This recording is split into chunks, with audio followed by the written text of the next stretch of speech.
Hey everybody, welcome back to Forge Together. It's great having you back for our next episode. Today's episode, man, it's almost a little hard for me to talk about, to be honest with you. It actually took me a while to even record this. A lot of it's been kind of because it's been something that I've been wrestling with and kind of been convicted with about. I think that it will lend very well with our conversation coming up at the end of the month with our guest, Andrew Linder. I really look forward to that conversation, and I can't wait for you guys to see that episode. It's going to be really good. This month, we're focusing a little bit more on the parenting side of things, and so this episode is titled The Distracted Dad. For me growing up, my dad was a father that came home, he ate dinner, and really spent the rest of the night kind of putzing around in the garage. Occasionally we'd watch a movie or a TV show together, but generally speaking, Dad wasn't really present growing up. Now don't get me wrong, when we did sports, he coached my baseball team all the way through T-ball and into we call Major League, just before Pony League. But if it wasn't sports or something like that, generally being present and engaged at home, it just didn't really happen. And I remember a conversation that I had with my mom when I was younger. There's some frustration that I wasn't spending a lot of time with my dad and hanging out with him. And so, at the time I begrudgingly went out in the garage and I was like, hey, what can I do? And so it got to this thing where it was he was just out there to putz around. There wasn't really anything that he was working on or distinctly working towards. He was just literally putzing around. It also didn't help that my dad smoked and I didn't want to be around the smoke, but regardless of that, there was really a lack of connection there. And so today we're kind of talking about not so much that the dad that just left. We're talking about the dad that's there but isn't there mentally. And I know that maybe a lot of guys don't want to hear this, but I think that a lot of dads do need to hear it because I've been convicted of it. And I know that I have currently I have a stepson who's 18. I have Ava who is 5, and I know that when Jacob came into the household, into our lives, he was 10 at the time. He wanted nothing to do with me, and that is what it is, because that's usually the response from a stepchild to a step parent. But I also really didn't try in a lot of ways to try and engage him as much as I probably should have, and I own that. I totally own that. And so when Ava was born, knowing how lack of a presence I was there for Jacob and how lack of a presence there was with my father, I knew that I wanted things to be different with Ava. And so I'd probably really say that I was more convicted about this within the last, maybe 6 or 8 months. I think you know it as well as I do, especially with COVID. When hybrid work became almost a norm, it became really easy and almost natural to not walk away from your work when you're at home. It's even harder when you have a work dedicated cell phone that's in your hand, and heaven forbid we shut that off, because then your work's yelling at you, blah blah. So that makes things also hard. So I get it. I get the struggle. I had worked a job a couple years ago during COVID. It was a 24/7 on-call position. I had a work phone at my hip. I even got a call at 2:30 a.m. in the morning about something that was really stupid, but I get it. So the point of today's episode is hopefully to help you recognize the patterns that are going on in your life, and maybe just give you a little bit of groundwork to work to have a better relationship in your family with your kids. So for me personally, like I said, Ava's 5, and Ava is very much at that age where she wants to play. And Ava's generally speaking, Ava is very good about playing by herself. She's good about that. She has great imagination. She can spend hours at a time playing alone. But like, I work a full-time job. I have other responsibilities. I have this, that, and the other. And I'm sure every other dad also has those rationales when they come home from a long day of work. And so for me, that's where I was. I would come home. It had been a long day at work, especially right now with my job. I'm working on 3 different projects at work. I'm working on things for ministry. I'm working on podcast stuff. Like there's a lot of different stuff going on at the same time. And, Ava has really gotten to that point where she comes home and she wants attention. And rightfully so. We're her parents, her safe place. And so I got convicted with this mentality that I just got home. Just give me, X many minutes. Give me, whatever. But I wasn't really saying give me X many minutes. I was just shoving it off to the side and hoping that she would go and play by herself and forget about it. And generally speaking, she would. But that also doesn't send the right message. And there's something about showing a child that their time is valuable that shapes who they are going to be in the future. Like I said, in this month, our special guest is going to be Andrew Linder, and I saw him post this on his blog, and I don't know if it's his direct quote or if he quoted it from someone else, but he said that a child creates their worldview within their first 13 years of life. They will spend the rest of their life defending their worldview. And so that's almost really convicting, because how easy is it for us when they're younger to just be like go do this, and I'll be there later. But when they need you is right now. Because by the time they hit the age of 13, they've almost really garnered a lot of their framework of how they see and view their life and their world. And with Ava, I wanted her to know that she was valued, that her time was valued, and that she, didn't need to seek other things for that attention. And I know that it might be hard for a lot of you, especially when it's been a long day, but it doesn't need to actually be a lot. It actually can be very little that means a lot to her. And so I really try. I don't do it all the time. There's some nights where I'm at my limit. When I'm at my limit, which I know when I'm at my limit, it's not going to be the greatest engagement.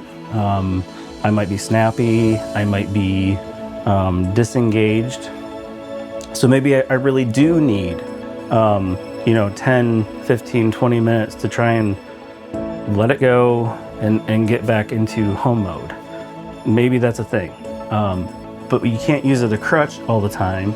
And so I really try, when Ava comes up to me and she's like, can we play? I try to be yes. And depending on the day, like if it's a weekend and I don't really have any time constraints, I will let her pick what she wants to play. Whether it be tea party, matching, coloring, whatever it is, I let her pick.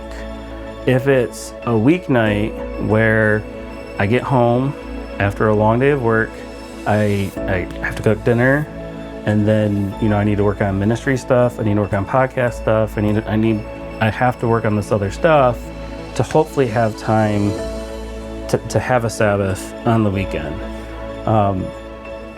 And so when that happens, what I usually do is when she asks me during the week, can we play?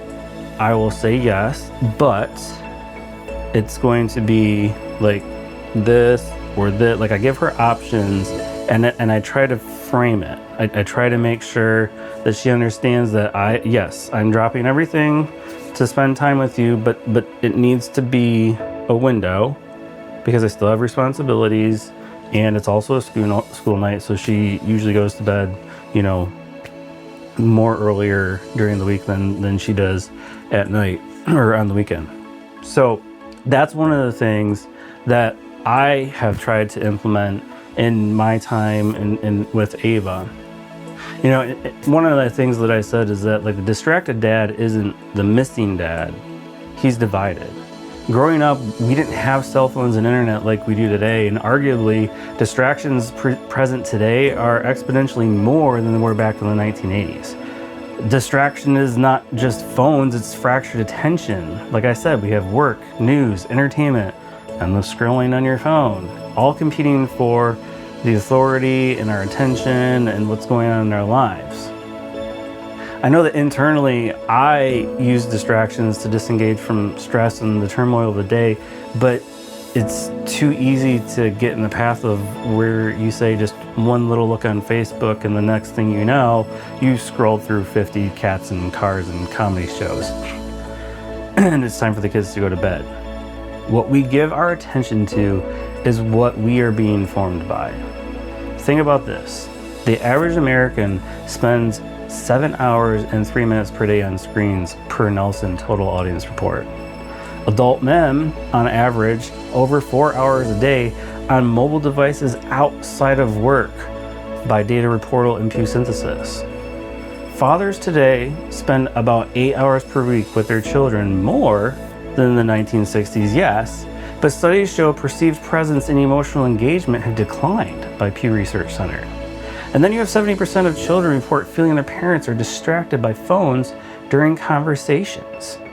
Marriage and connection, the average married couple spends 27 minutes per day in meaningful, uninterrupted conversation by the National Marriage Project. Phone distraction, or technoference, is directly linked to lower marital satisfaction and increased conflict per the Journal of Family Psychology. We have more access to our families than any generation before us and less attention for them. I think about this. My dad grew up on a farm.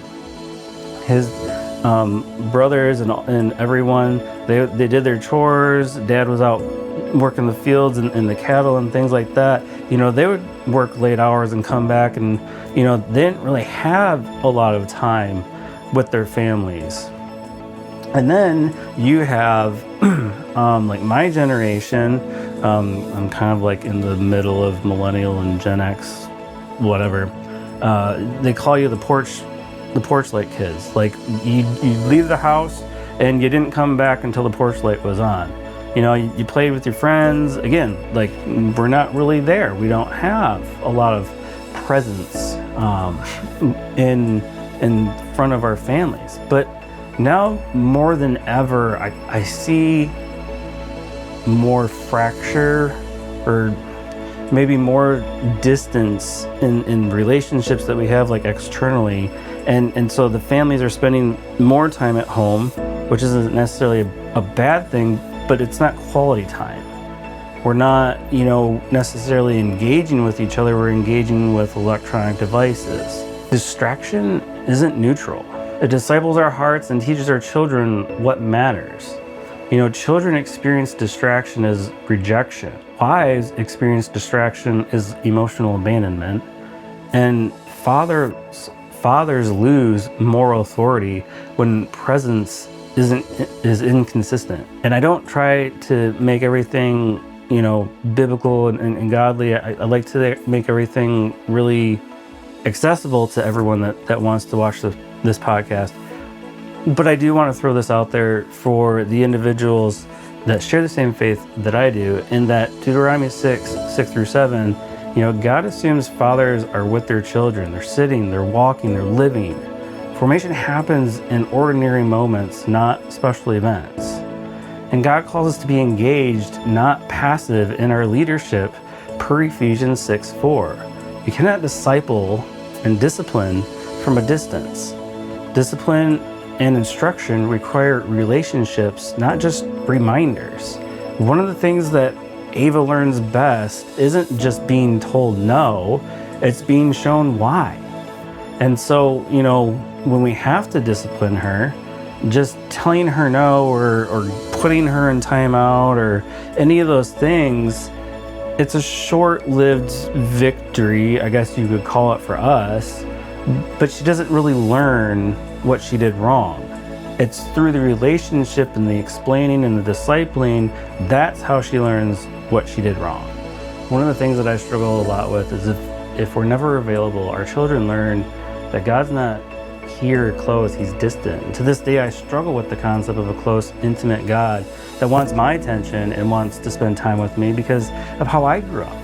And it's been difficult at times to show it to my children, and I've found myself anxious at moments when I know my children need that side of me, and my knee-jerk reaction sometimes is just turn away and say it'll fix itself. But that's not really the reality. And so here are some ideas, some perhaps simple things that you could incorporate to help you. Create sacred no phone zones, meals, bedtime, car rides. Make sure that your attention isn't divided and you're giving that free space to talk, to converse, and to be present. For us personally here in our house, we have a pretty strict policy of no phones at the dinner table. Admittedly, it doesn't always happen in restaurants, but here at the house, when we are sitting together, because family meals tend to be a little bit rare, it's usually pretty strictly no phones at the table. One of the other things that I had already mentioned before is daily undivided presence with your child. All it takes is 10 to 15 minutes per child. Phone out of reach, no distractions, solely focused on them. And bonus points if you just let them choose what they want to do. I know I said during the week I tried to frame it, but they will love it more if they get to pick it. The other thing that really I can't stress enough, because when you're in a relationship and you have kids, kids are a moment in your life. Your spouse is forever. Like that is your life. And so while children are important, yes, your spouse should be even more important. And so we had talked about having deep, regular conversations, uninterrupted. Make sure that you're having those connection points, that you're checking in with one another. I know that this looks different for lots of couples. I have seen it be twice a week, 3 times a week. I try to make sure that Faye and I are generally on the same page, at least midweek and towards the end of the week, especially since Sunday we don't really have a Sabbath. We have our ministry, like we're going Sunday. So Saturday is really like we try to make it our Sabbath day, and to make sure that we have that connection point before the busyness. So in closing, I just really want to encourage all of you. I know that life is busy. I know that life is chaotic, but I want you to know that God redeems small acts of obedience, and your presence compounds. And as always, like especially a theme in our house, Joshua 24:15, as for me and my house, we will serve the Lord. Making that time is important. Making that time, it doesn't necessarily mean when we say serving the Lord, like in prayer, like serving the Lord is also like having that connection with your spouse and having that connection with your child over meeting your own personal immediate needs. Now, don't get me wrong. We also need our time. We need our self-care time. That's not what I'm saying.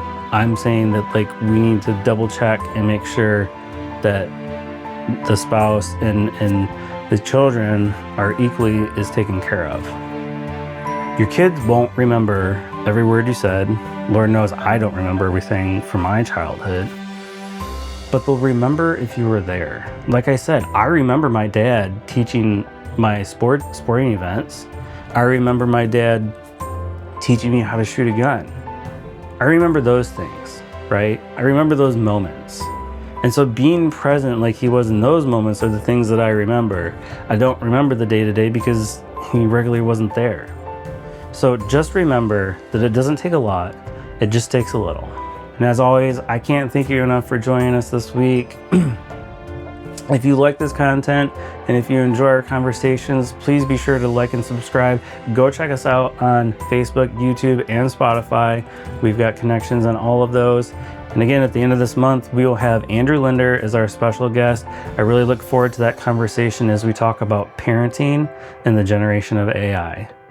Thanks. Stay forged together.